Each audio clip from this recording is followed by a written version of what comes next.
Hi, and welcome to Dramatic Knits. My name is Steve, also known as Dramatic Knits, and today is Monday, February 3rd, 2020. This is episode 348. If you're a returning viewer, thanks for coming back one more episode. And if you're new, I hope you enjoy this episode and you'll come back in the future. I will give you a fair warning up front. There may be an awkward splice here in the video at some point. Andy is making dinner, and I may be called away from playing, and I have to eat my dinner before I can get back to recording. So, mainly I don't want my food to get cold, because I'm picky like that. Sorry. But we'll see how quickly I can get through everything. So, anyway, I hope you all have been well. It has been beautiful here in central Illinois for the past 2 days. We've been in the mid-50s. I've been walking around with no coat today.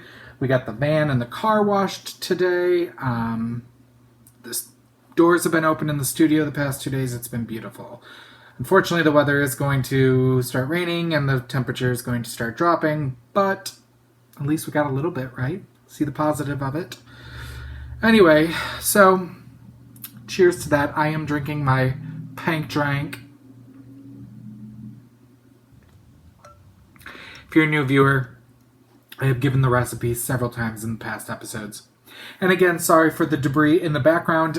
We still have not gotten my new Kalex 25 unit storage unit from IKEA put together yet.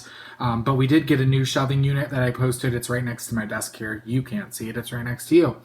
I did post it on Instagram, this new shelf, and the lower half where I can reach is housing my projects, my currently working, my whips, project bags, and then there's on the top portion there's some small Lego sets that Andy has put together. So we're sharing space, our crafting space. Anyway, the past 2 weeks have been pretty eventful. We're getting back into the swing of things of traveling. We've done 2 trunk shows the past 2 weeks, and we have 2 more events in the next coming 2 weeks. I don't think our life would be normal if we weren't traveling as much as we normally do, but you never know where things might go. So, last we spoke, I was working and I went to knit night. I don't think anything else really important happened. We went that weekend to Greenwood, Indiana, which is a suburb of Indianapolis, to the Starstruck Cat Yarn Studio, and we were there about 6 months ago, and it was so good that we went back within 6 months. So we had a great show with them. We did a Friday night preview with some of her local loyal customers. Try saying that 10 times fast. Because they have an open knit night until about 8 p.m. on Friday, so that went really well. And then we were a little worried about snow on Saturday, which there was a couple of flurries, but it wasn't that bad. And to those of you who came out, thank you so much. We always appreciate it. I got to get some knitting done, which was great, and chit-chat. And then this past week, I went to knitting again. I got out of the house, blew the stank off me, as they say. And, yeah, nothing else really important. We left early Friday morning to head up to Monroe, Michigan, to the Lake Erie Mercantile, which is a fabric sewing quilting store and also yarn. They had yarn when they first opened, they explained to me, but they couldn't manage both. And so the owner decided to focus mostly on fabrics and quilting, and soon realized that she needed to bring someone else in that could focus on the yarn. So Laura, who is one of her employees, is the kind of go-to person for all things yarn there, and was our go-to person. And so we got there Friday afternoon, we set up, and again we had a preview night. They have a maker's night at their shop every Friday evening from 6 to 10, and it was just really cool to not just have a knit night, but a maker's night. So there were quilters, there were beaters, there were crocheters and knitters, and there was applique going on and embroidery. It was pretty neat to see all of the crafts happening at once. So we were really blown away by the response to our product on Friday evening, especially since we didn't advertise that we were going to be there Friday evening. And then we had the official trunk show on Saturday, and that went really well. Laura and Connie were great hostesses and There's lovely snacks and food and drinks both evening and during the day. And yeah, so we packed up and drove the rest of the way home on Saturday night. So we were home yesterday, Sunday. We worked all day yesterday, and by the time last night rolled around, I did not want to record. So I was like, no, Andy's relaxing with the Superb Owl game, because you know we can't say the real name. I always wanted to come up with a colorway called Superb Owl.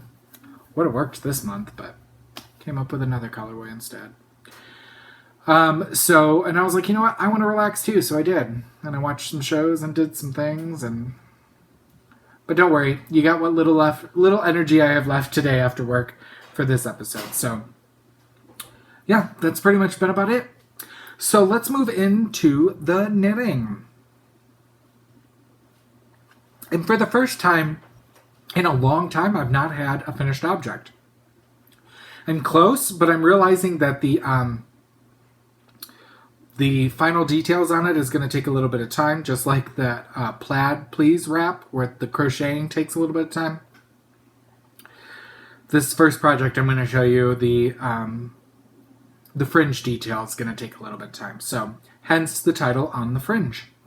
So, let's move into what's performing this episode. First up is my adventuring wrap. This is by Amba O'Brien, and it was her Advent Knit-Along project for 2019. And this one uses 25 mini skeins with optional fringe. And I finished the knitting on the way home from Lake Erie Mercantile. And I sat down last night. I was going to show this off. And then I was like, you know what? I'm going to start adding some fringe. And I probably should have added it before or after I blocked it. But I knew it wouldn't be dry for recording with you guys. So here is the wrap. It is fairly narrow, but it will lengthen once it is blocked, depending on how much of the squish I want to get rid of with the garter, because as you know, garter goes like this.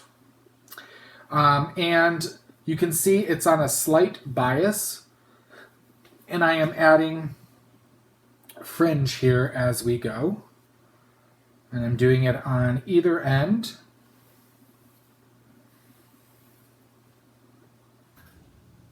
So I think it'll be really cool. Where the little taco progress keeper is where I left off. So we left off with Moonstone. I added Poseidon, Old Blue Eyes, Into the Woods, and Moonlight were the last couple of colors. And it is long enough to be a decent size wrap, but it is also just going to be a really cool scarf. I will have no issues even with the pink and the warmer colors to wear this at shows if I didn't get so warm. I was trying it on yesterday and I was like, I wonder if instead of like actually wrapping it like that, if I wrapped it like this so it wasn't so warm around it and I wore it at shows, if it would work. So we'll see. I've been telling myself a goal for 2020 at events is to try to wear some more hand knits. It's easier in the cooler months to wear the sweaters, but I don't wear a lot of accessories because I run warm. So I want to try to wear more accessories there. So I will be showing this off once it's blocked next episode and with the fringe. And who knows, maybe I'll have the matching object with it as well. So I haven't measured it yet. I know it gives details in the pattern, but I haven't gotten there yet. So, all right, next up for me are my army socks. Let me not sit on my ankle for one because that's bad for my ankles. But I'm going to reach over to my shelving unit and show you my progress on my army sock. So this is knit out of Knitter's Nightmare Batty Sock in the Mules colorway, which is a nod to the army. And I'm using Leading Men Fiber Arts Showstopper in the Sandcastle colorway for cuff, heel, and toe. The Progress Keeper shows you where I was last time we spoke. So this is the second sock, and I was on the leg. I am now this much farther down. And you can see here I've put in waist yarn for where I want to put the Afterthought heel in. And I'm using a new counting tool. I was using one of the finger counters, which I love as well. But I bought this at one of the knit nights last week. And they used to not have sizes that really fit my finger. Now if I can find it. Oh, there it is. But I bought one of the Knitter Pride row counter rings, and so you can see here it's black. Mine's the largest size they have, which is a 12 millimeter. And it is black, but one notch on it is silver. And so you can see there I'm on row 75 of, well, I'm going to be going to 90. A lot of times I put it on my thumb, and then I can just move it this way.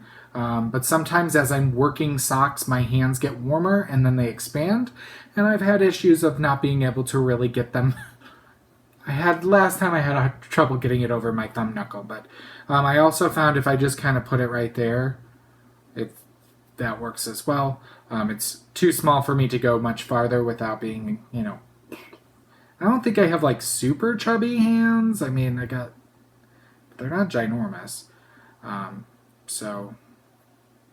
But yeah, I like this. It was not inexpensive. They run about $30, $28 or so. But if you want little jewelry while you're knitting, I'm all about the tools because I need more yarn like I need a hole in the head, but doesn't stop me, as you're going to see. Still plenty of stash enhancement for the next couple of episodes. So that's that. This is being knit on a size 1 US, which is a 2.25 millimeter needle. And I've made the decision. I went a little bit longer to 100 rounds before I started the toe on the first sock, and it is too long. So I was going to try to find somebody to give it to, but I'm pretty sure that I am going to cut off the toe and rip back about 10 rounds. And then reknit the toe since I have enough of this sandcastle to do that, because I would really like to have a new pair of hand knit socks for myself. So there's that. Next up was a in rehearsal project last episode, and I did cast it on shortly after recording. I had Andy pick a skein of yarn from my stash, and he picked out a skein of Twisted Owl Fiber Studio Luxe sock in the Mirage speckled colorway, which looks like this. I did get confirmation that Twisted Owl is no longer dying. They went out of business last August. And I am knitting the Yamati by This Bird Knits, which looks like this. And I'm doing the extra small option because I only have one skein of this at 600 yards, and it's supposed to be 600 yards for the extra small. And I have already split for the sleeves and knit down the body. That's what I was working on after I finished my the knitting on my adventuring wrap on the 6-hour drive home, because Andy drove the whole way home because he's a beautiful soul. I finished the body. Let me try to spread out the front so you can... I didn't finish the body. I split for the sleeves, and I'm going down the body. So it is an extra small. It is done as a yoke increase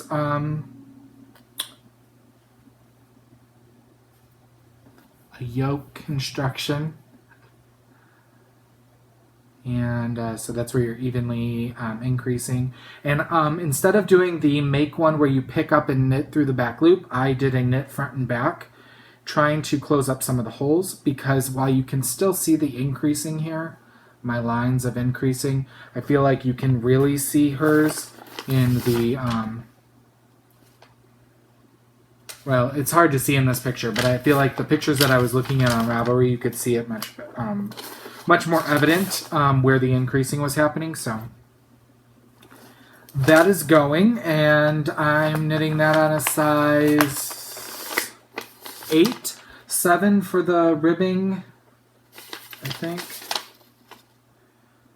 Yeah, a size 7 for the ribbing and an 8 for the rest of the body. So it is a really loose gauge for fingering weight, but it is meant to be a t-shirt, so you're supposed to be able to wear it in warmer months.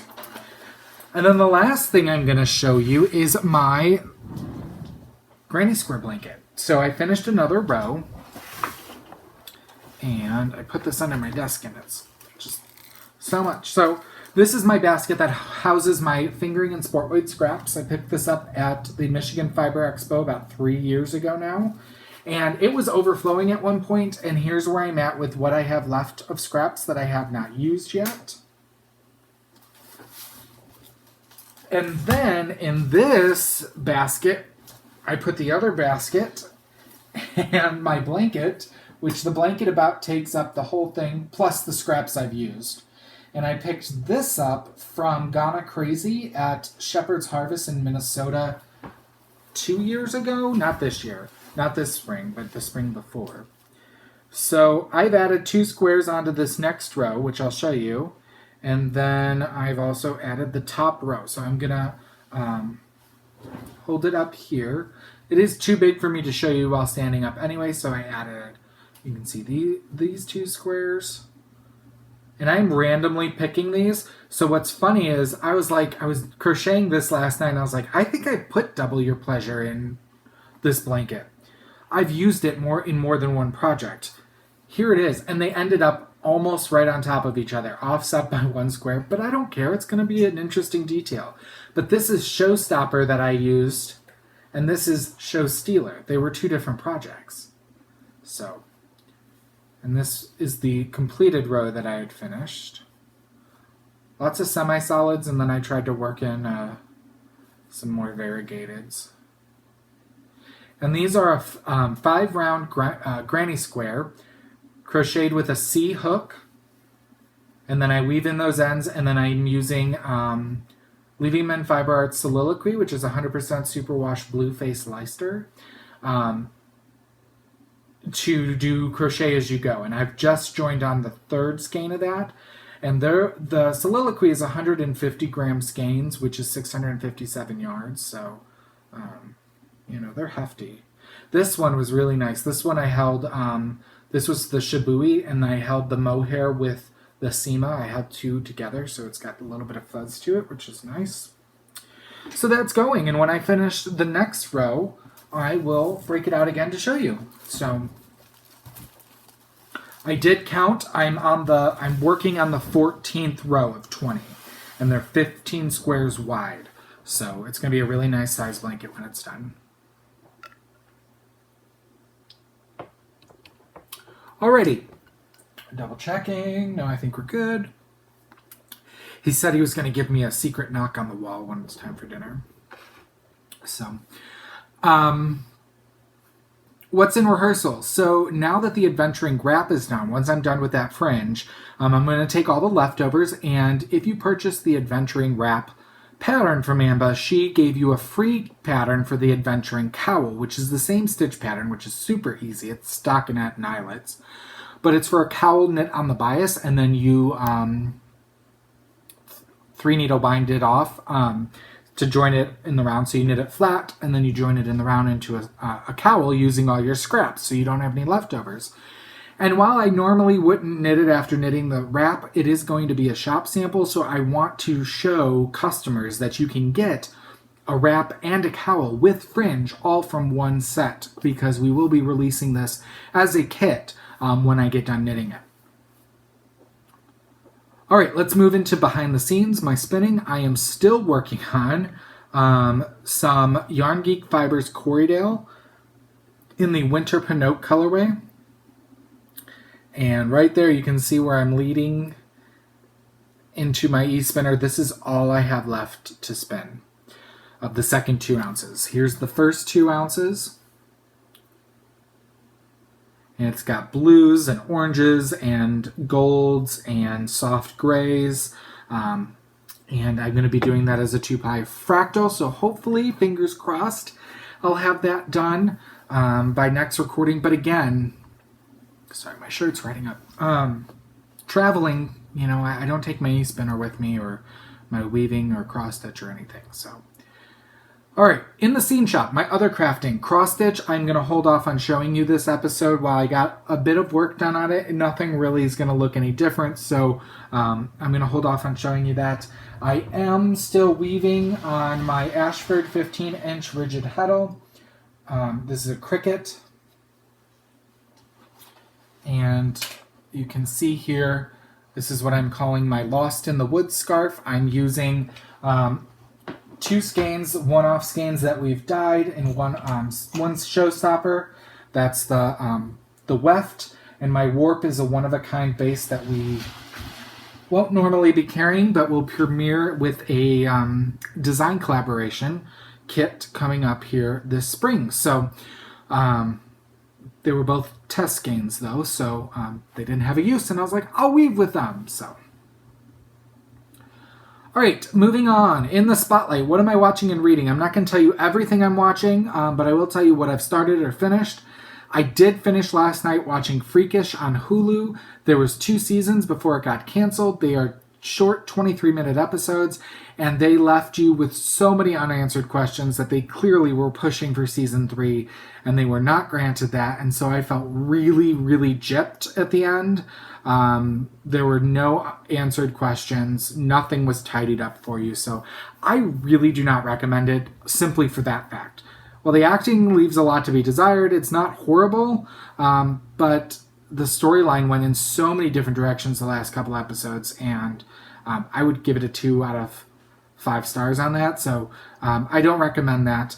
Andy and I started watching on Netflix. It's a new series called October Faction. It is kind of paranormal hunters that are married and their mother and father, and they go back to this small New England town due to the dad's father's funeral, and they have 2 twins that are 17 and in their senior year of college, and they have to go back home for the funeral, and lo and behold, they end up having to stay in the small town, and so they're kind of dealing with supernatural things as well as family life stuff. So we only got through the first 2 episodes. We're going to watch some more probably tonight. So I don't really know where to go. I will tell you the visual effects leave a lot to be desired, so I'm surprised Netflix really gypped out on it, but we'll see. You know me and paranormal. Speaking of which, I did finish listening to a book. I finished The Outsider by Stephen King. I gave it 4 stars. I thought he did a good job of creating the world and the outsider. However, I feel like with a lot of books anymore, there is so much rising action, and the climax is over within a matter of pages, and is so just easy and over that it really lets you down. And so I was like, really? That's it? That's all that it's going to happen? Was that easy? Come on. So that... We are watching the HBO series as well, and we're caught up with that. But they are diverging from the novel in some serious ways, so we'll see where it goes. I did give it 4 stars. I will quickly read you the synopsis in case it interests you. Again, like anything, I wanted to make sure that I finished reading it and stayed ahead of it other than watching it, because, you know, the book is usually always better than any type of entertainment, either TV or film. Let me grab a quick sip.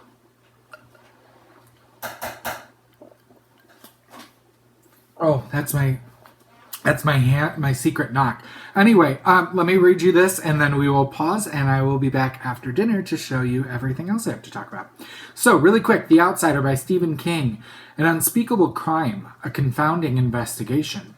At a time when the King brand has never been stronger, he has delivered one of his most unsettling and compulsively readable stories. An 11-year-old boy's violated corpse is found in a town park. Eyewitnesses and fingerprints point unmistakably to one of Flint City's most popular citizens. He is Terry Maitland, Little League coach, English teacher, husband, a father of 2 girls. Detective Ralph Anderson, whose son Maitland once coached, orders a quick and very public arrest. Maitland has an alibi, but Anderson and the district attorney soon add DNA evidence to go with the fingerprints and witnesses. Their case seems ironclad. As the investigation expands and horrifying answers begin to emerge, King's propulsive story kicks into high gear, generating strong tension and almost unbearable suspense. Terry Maitland seems like a nice guy, but is he wearing another face? When the answer comes, it will shock you as only Stephen King can. So, I'll leave it there, and I'll be back in just a second for you. And we're back! So, thank you so much for that quick transition. It has been a little over a half hour, and I had some roasted chicken and roasted broccoli and twice baked potatoes. So good. I think we found like the perfect, somewhat healthy meal for myself. I don't cook. I can, ish, but I don't enjoy it. So we found roasted chicken and roasted vegetables are delish. Funny how things change as you get older, right? Like, hated produce with a passion. Still not a huge fan.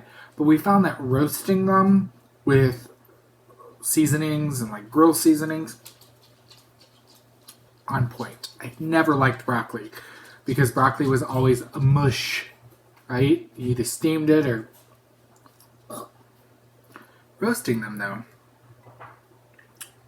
Look, and I haven't even finished my first pink drink of the evening. Anyway, so we just left off talking about The Outsider by Stephen King. So we're going to move into stash enhancement, which is, for some of you, I'm sure, your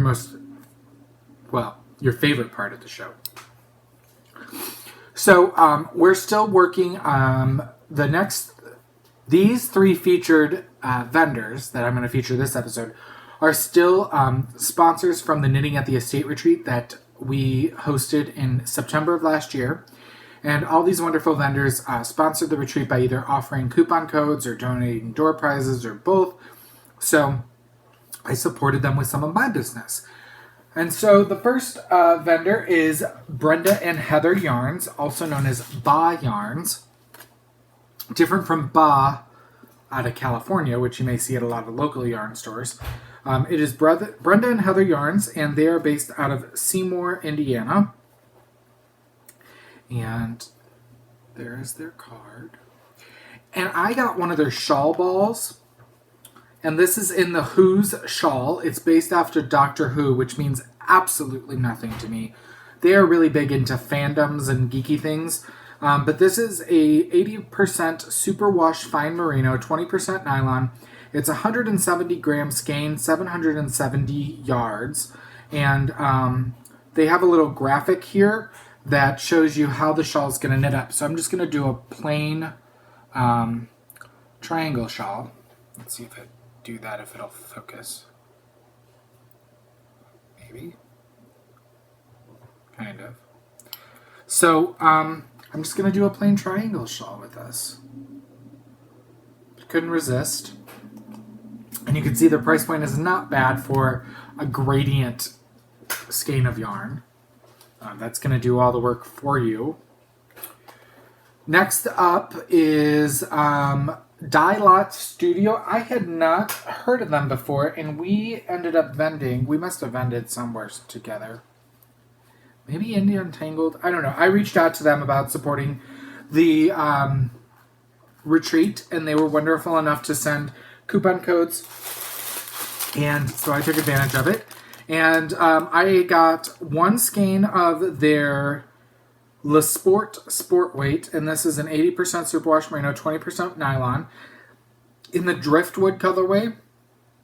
It is like a more platinum version of our Sandcastle. Excuse me. So I think I got a hat pattern that I paired with this. And then you had to spend a certain amount to use her coupon, which I didn't realize right away, but I was like, no problem throwing more things into my cart. So I picked up 2 skeins of her Lelaine worsted, which is 100% superwash merino, 218 yards, which is in the navy teal colorway, which now looking at it, it looks almost exactly like Man of Mystery, but that's okay. But me and teals. So I think I did a big cowl, maybe? I don't remember. It's been a while. But there is their tag. Started in 2018, so they're just over a year old. They're on Etsy. Datalog Studio. So Crinkle Crinkle going to put those two back in their bag so that they stay together for their project. And last but not least is a wonderful woman that I've had the pleasure of meeting now several times. 3 times I think we've seen each other face to face. We met at Estes Park Wool Market where she got a last minute vendor spot. And then we got to hang out and have drinks and talk while she was vending at Zombie Apocalypse, as well as myself. And then she showed up at Stitches Salt Lake because she is from Colorado. So she drove out with her husband for a little getaway to Salt Lake City.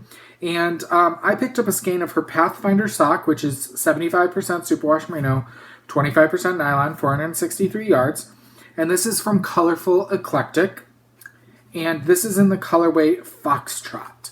And I don't know, something about this just slayed me. So it's got a natural cream and a very light gray, like a mist gray, and then these speckles of orangey maroon and fox colors. And I couldn't walk away without this one. I think this was like the last one that I bought when I went on my spree. The last thing before I was cut off from the credit card by the man of this household in terms of finances. So, but this is Foxtrot on our Pathfinder sock. I think I put this with a shawl, some sort of shawl. I might have paired it with another skein in my stash. So those are our 3 featured vendors for this episode. Again, we've got Brenda and Heather Yarn, Datalog Studio, and Colorful Eclectic. They will be linked in our show notes found at dramaticknits.com if you want to link through to their shop and take a perusal as to what they have.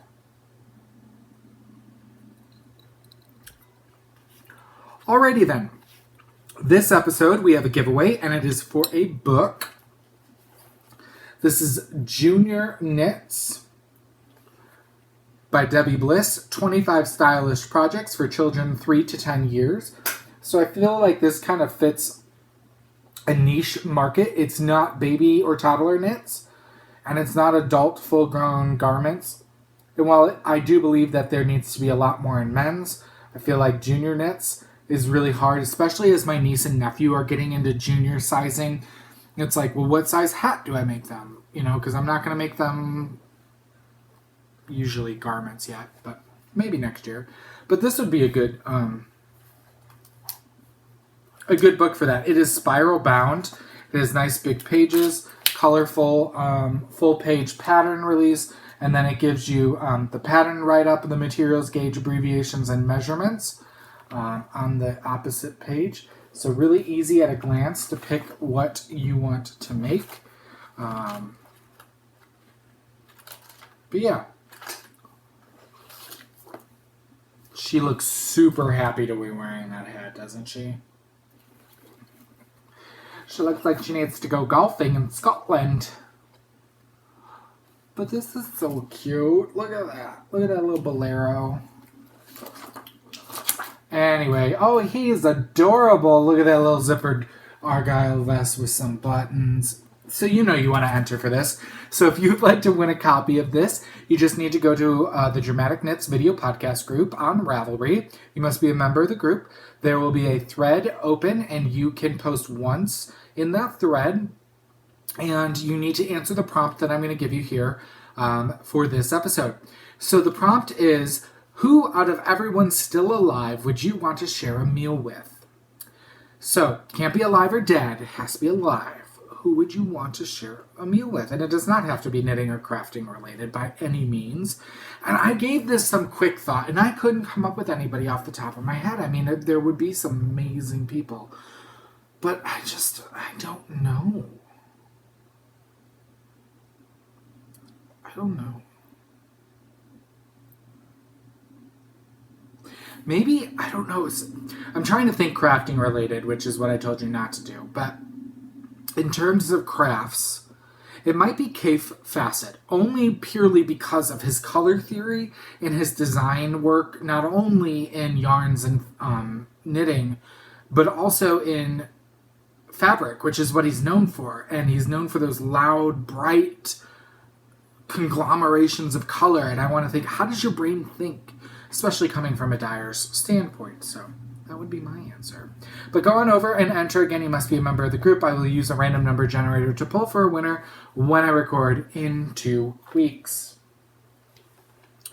All right, let's move on. Inside the Knitter Studio, that's where you all get to ask me a question, and I answer it in the orders that they appear, as long as they're not risque. Too risque. Anyway, you can tell that the first part of this drink has maybe affected me a little bit. Anyway, this question comes from Nimradita.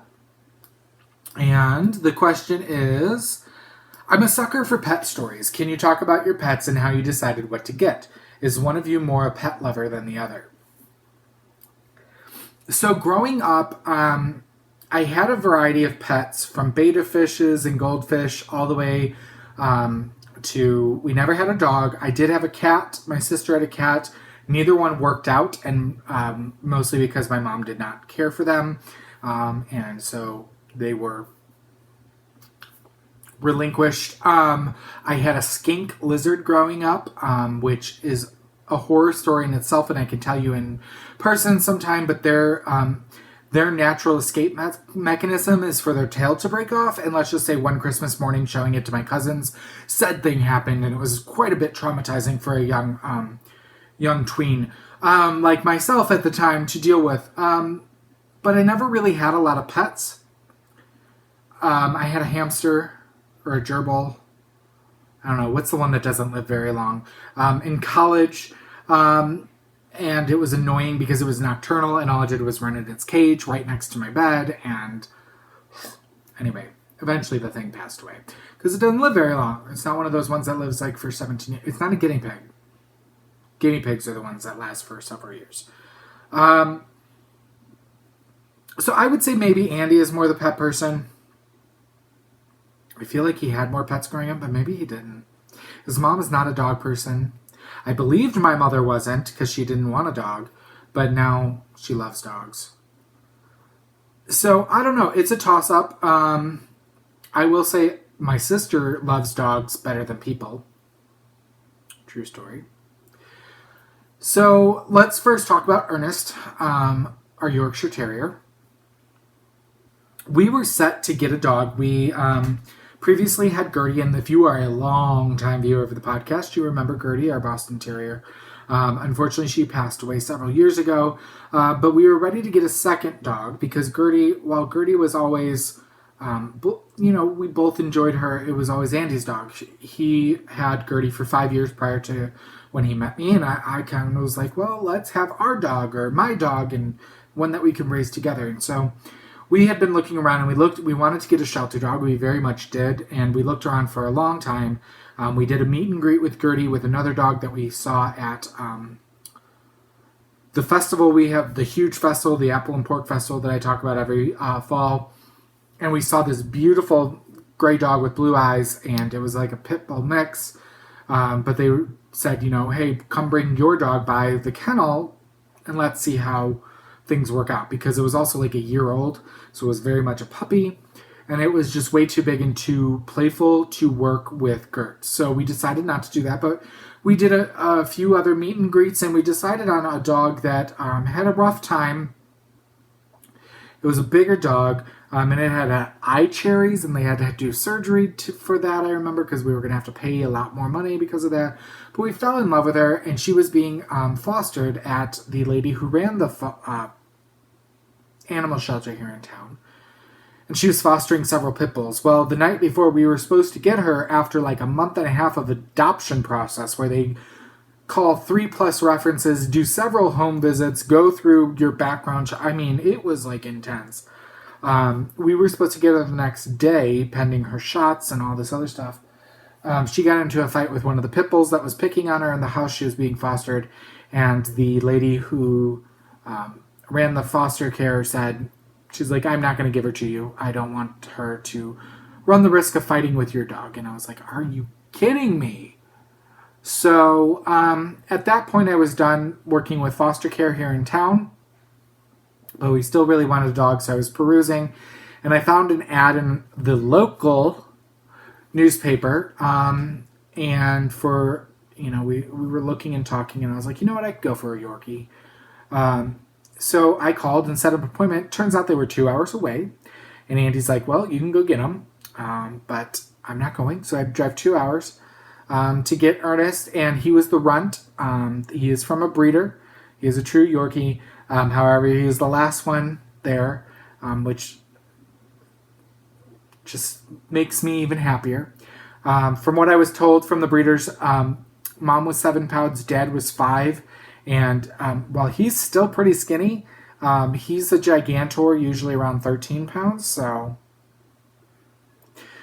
but I drove home 2 hours with him in the dark, with him just whining in my backseat floor space. And we eventually got him home, and I brought him upstairs to our bedroom, put him on the bed, and we just loved on him and hugged on him. And yeah, we've loved him ever since.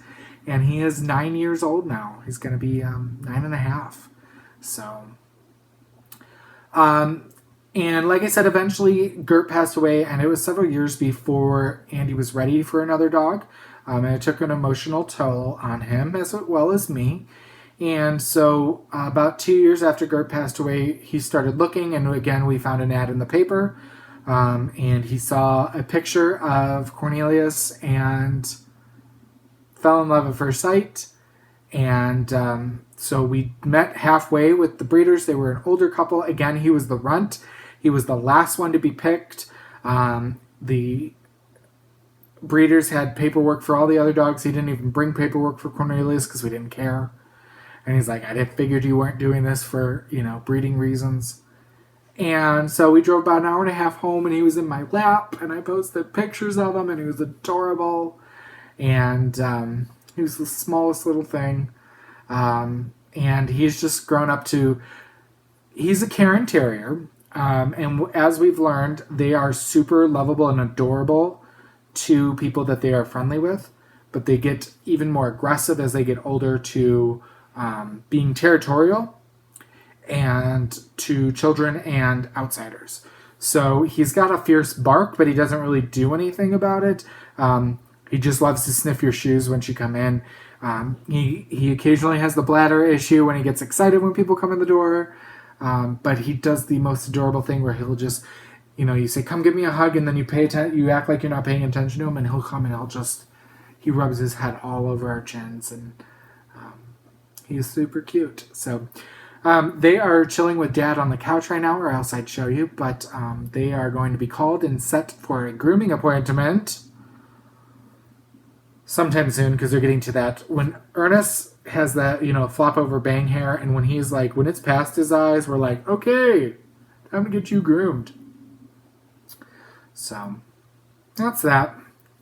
So thank you, Nimrod Dita, for your question. If you have a question for me, go on over to the Q&A thread on our Ravelry group and ask me a question there, and I'll get to it in the order that they appear.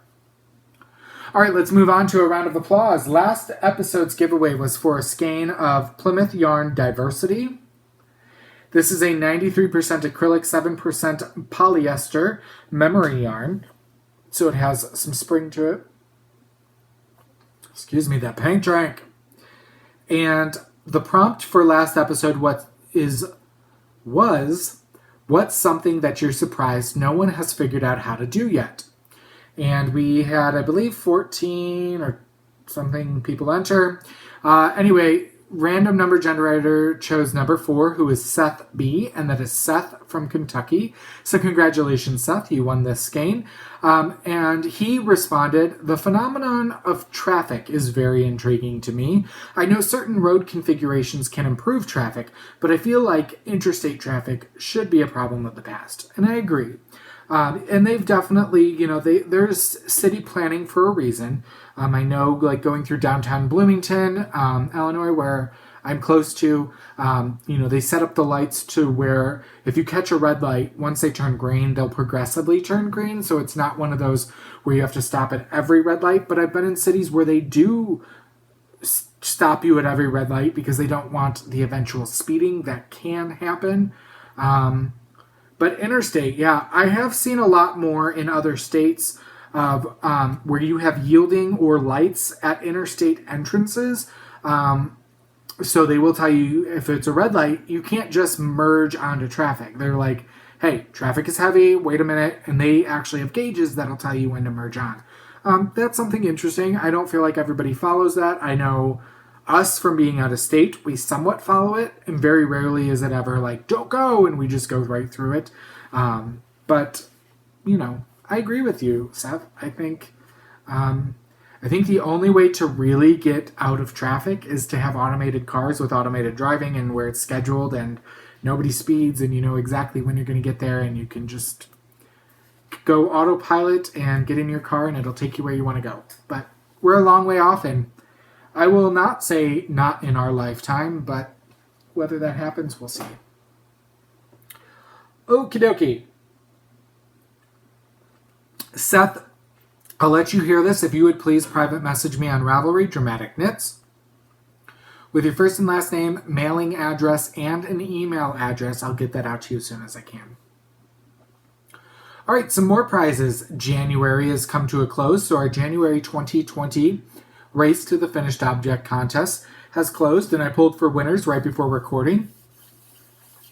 The first up I pulled for a prize is this Less Traveled Yarn Enchantment Collection. And this is in part of her Amsterdam Travel Buddies Yarn Club. And this is merino from Argentina. Dyed in Phoenix, Arizona. And the winner of this was number 29, who is LMERMD, Little Mermaid. And that's Tina from California. Congratulations, Tina. And this is, again, a sock set with a full skein and a mini skein. And Tina finished a pair of Wish You Were Here socks out of some self-striping yarn. So I looked at her Ravelry profile, and one of her favorite colors is purple. And I know she loves socks because I see her posting all her DVD socks, Desert Vista Dyework socks all the time. So I know she'll get good use out of this. Then we have a pattern from our featured designer. Again, Tina. Name, email, and address to Dramatic Knits. A pattern from our featured designer, who is Jessica Brist of Snickerdoodle Knits. This was her final month of being featured. And the winner of that was number 207, Love Africa. And that is Barb from Michigan. And she did a grandma's dishcloth. And so congratulations, Barb. If you would email me, Dramatic Knits on Ravelry, with which one of Snickerdoodle Knits patterns you would like that is a paid-for pattern that can be giftable on Ravelry, I will let Jessica know, and she will gift you the pattern. So congratulations to Tina and Barb, and thank you for showing us what you knit in January.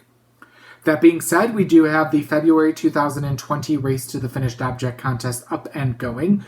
We will have a wonderful prize from one of our anonymous benefactors from our prize pool, as well as a pattern from our new featured designer, who is Shayna Cohen, and she will be with us for the next 6 months. Shayna is a good friend of ours and has designed a lot out of our yarn, and we've had the pleasure of seeing her at the Zombie Knitpocalypse as well as all of our Colorado events for the past couple of years. She is based out of the Denver area. And so she has agreed to be our featured designer. She is really an up-and-coming designer over the past 6+ months. She's really hit her designing game hard, and she's got some really, really neat designs out there. So, all right. So since Jessica of Snickerdoodle Knits was our past featured designer, we were hosting the Snickerdoodle Knits Knit-Along, and we have a winner for the whole entire Knit-Along. So I randomly drew until I found a non-chatter post, which was a couple of entries because I kept pulling chatter, which is great. But the winner was number 28, who is Knitter Chow, and that's Kathy from Michigan. Kathy, love you. You know that. Kathy always comes to events that she goes to with little goodies and an apple and a bottle of water and a little baked good for Andy and I. And she is wonderful, and we love getting a hug from Kathy at events that we're at. So congratulations, Kathy. You have won a skein of hand-painted knitting yarns. And this is a 65% superwash wool, 25% nylon, 10% Donegal. And this does not have a colorway name. So this was individually hand-painted for Needleworks out of Champagne. But I know you said you like greens, blues, and purples, so guess what, girl? I got you some greens, blues, and purples. So, Kathy, you know the deal. Name, address, email. I should know it by now, but I'm going to wait for you to hear it.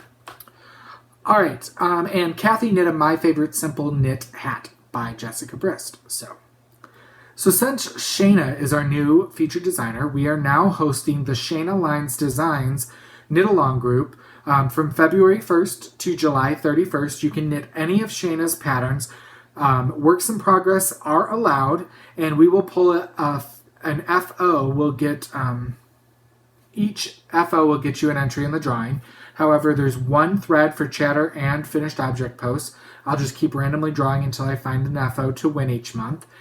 Each month we will do a drawing, and then we'll have, so each month you can win, but I will pull from the cumulative entries every month. So if you get it in the first month of the 6 months, you are eligible to win all 6 months. Whereas if you get your projects in on the 6th month, you're only eligible for that 1 month of the 6-month run. Also, I did want to tell you, let me see if I can pull it up really quickly while I find it. Shayna did give us a coupon code to use on any of her patterns while we are hosting her knit along. She's going all the way through July 31st. And she is offering, let me see here,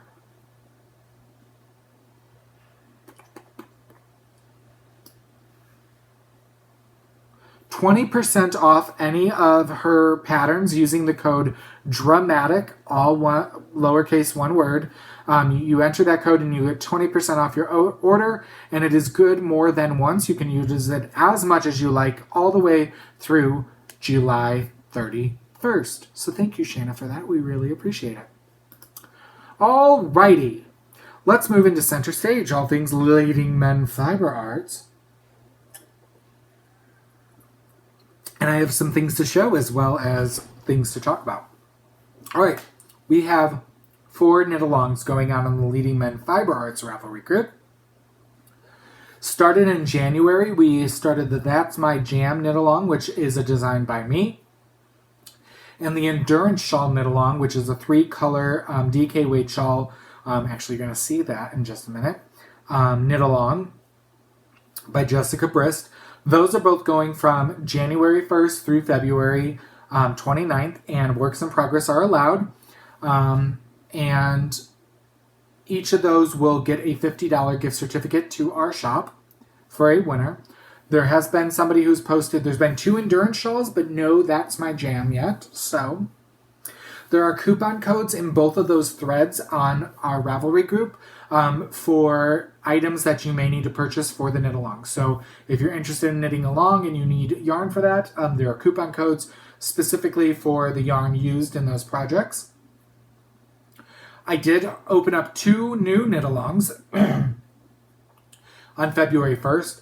The first one is the Squishalish hat knit along, and that is the Squishalish hat, which was designed by Mina Phillips of the Knitting Expat. This was done with the collaborative, I forget the name now because we donated the yarn. The collaborative, I think it's a hands-on collaborative or it's something like that.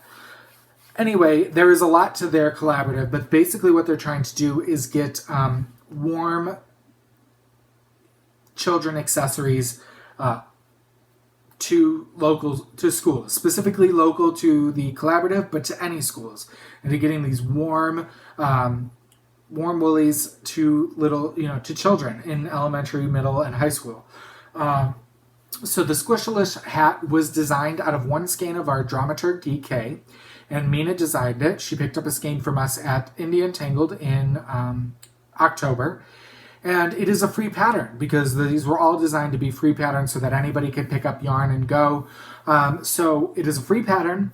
You can use any DK weight you would like for the hat. However, for our knit along, some portion of the hat needs to be Leading Men Fiber Arts, and it needs to be documented on your pattern page. So under yarns, you need to list Leading Men Fiber Arts, whether you're holding finger weight double, however you're using it.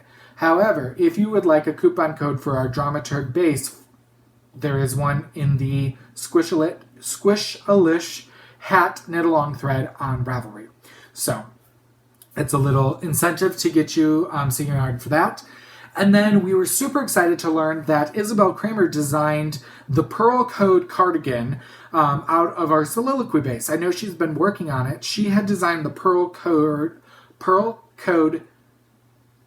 sweater pullover previously, but she was reworking this pattern into a cardigan, and she received yarn from us as yarn support at the Super Summer Knit Together, not this past year, but 2018. So she's been working on this cardigan, and it has been released, and she used a rusted colorway, and it's absolutely gorgeous. So the Pearl Code cardigan knit along is running from February 1st and will go through April 30th. That's 3 months to get a garment knit. And you can use any yarn. Some of it needs to be Leading Men Fiber Arts, again, documented on your project page.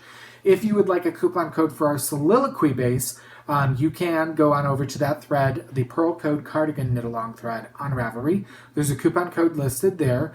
And I did mark down a whole bunch of soliloquy as well as diva that are distressed skeins. And all that means is they've traveled with us quite a bit, so they might look a little fuzzy. Some of the tags might be a little damaged. And they just need to find their forever home rather than traveling with us on the road. So the coupon code works even on the sale yarn as well. I did forget to mention with the Squish-a-lish hat, that is a 1 month knit along, and that goes from February 1st through February 29th.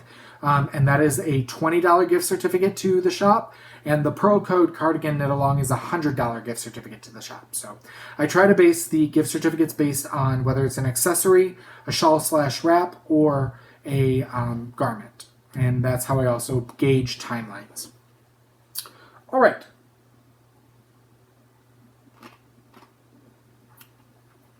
I got some new samples in,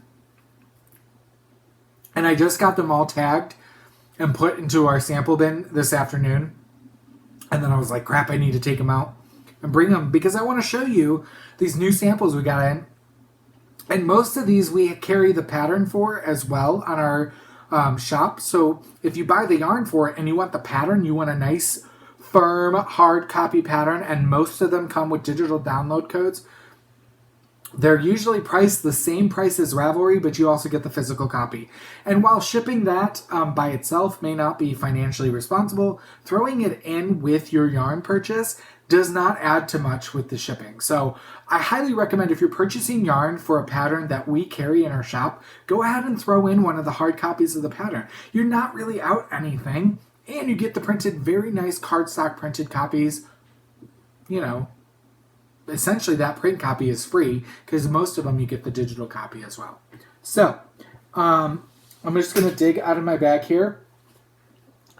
Back a while ago, we had the Icy Spring pullover sweater by Joji Locatelli knit up. Our friend Kim knit this, and this is using our callback sport weight base in the Street Art colorway, which was a new colorway in November, and it is a massage speckle.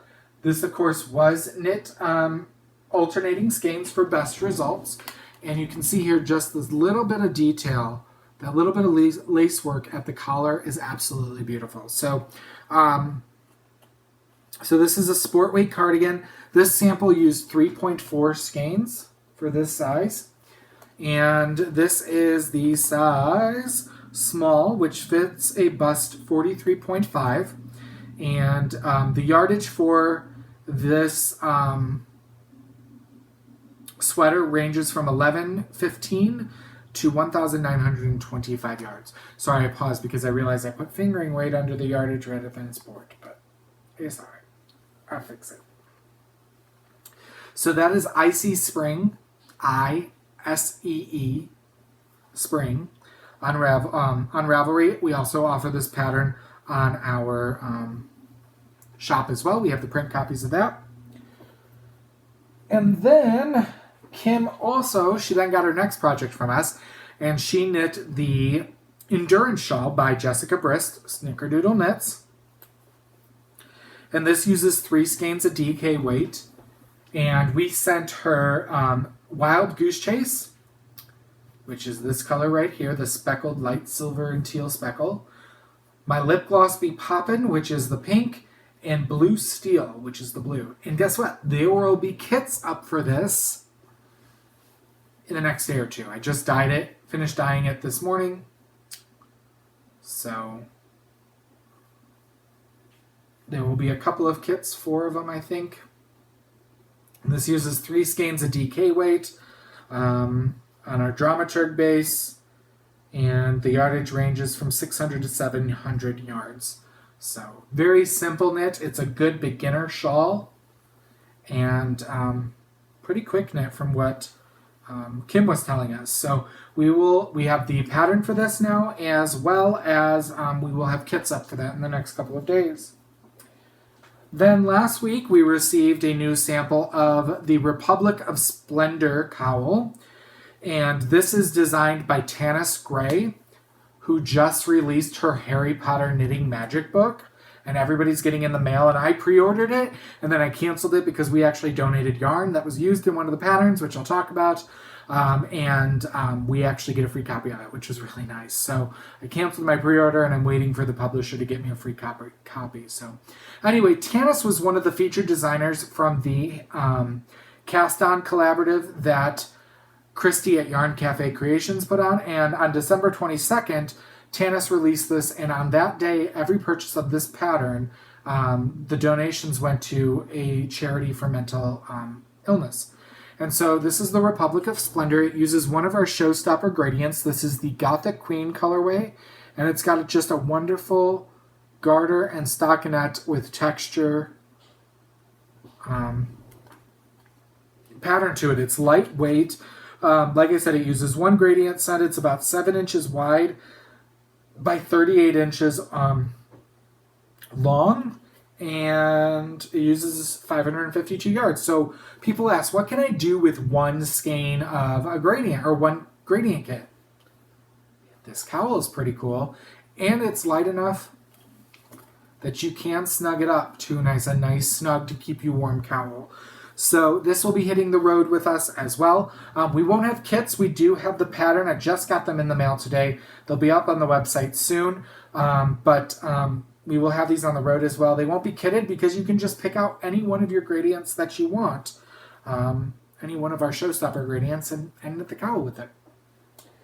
And then last but not least in our new samples, we got a sample of the ochre cardigan, which is not ochre.